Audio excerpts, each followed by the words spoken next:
Hello বন্ধুরা, আশা করি সকলেই ভালো আছো। আজকে আমি এটা দেখেই বুঝতে পারছো এটা হচ্ছে চালতা। চালতার আচার কি করে করে সেটাই তোমাদের সঙ্গে শেয়ার করব।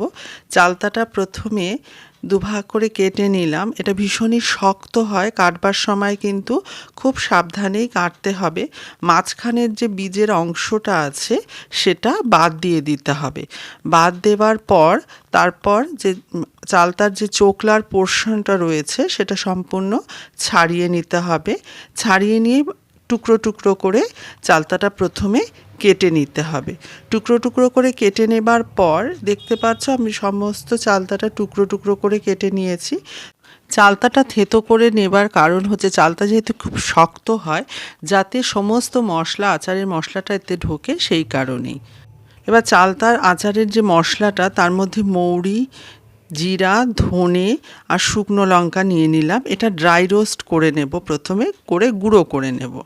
আর কড়াইতে তেল দিয়ে দিয়েছি, তাতে কিছু শুকনো লঙ্কা আর 5 ফোড়ন সম্বারের মতন দিলাম। একটু যখন 5 ফোড়নের হালকা গন্ধটা উঠবে তখন আমি থেতো করা যে চালতাটা ছিল সেগুলো এতে দিয়ে হালকা করে এটা একটু ভেজে নিতে হবে, যাতে চালতার মধ্যে যে জলের পোর্শনটা আছে সেটা যাতে শুকিয়ে আসে।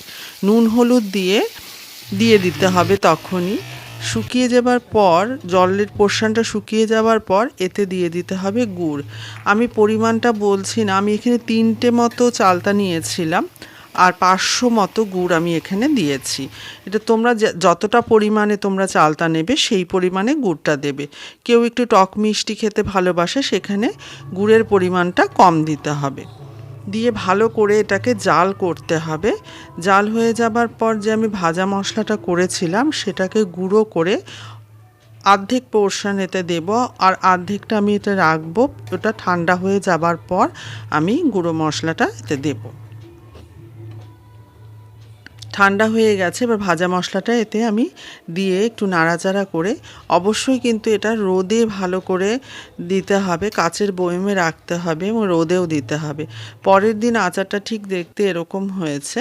এবার এই আচারটাকে আমি বয়মের মধ্যে ভালো করে, কাচের বয়মে আচার রাখলে খুব ভালো থাকে, সেই জন্য কাচের বয়মে এটাকে রাখতে হবে। আমি তোমাদের প্লেটে রেখে দেখাচ্ছি কেমন হয়েছে দেখতে। এটা খেতে কিন্তু ভীষণ ভালো হয়েছিল।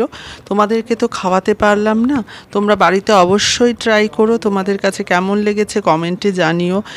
ভিডিওটি যদি ভালো লেগে থাকে ভিডিওটি লাইক শেয়ার অবশ্যই করো। আর আমার চ্যানেলে যারা নতুন বন্ধুরা রয়েছো তারা চ্যানেলটিকে সাবস্ক্রাইব করে দিয়ে আমার পাশে থেকো।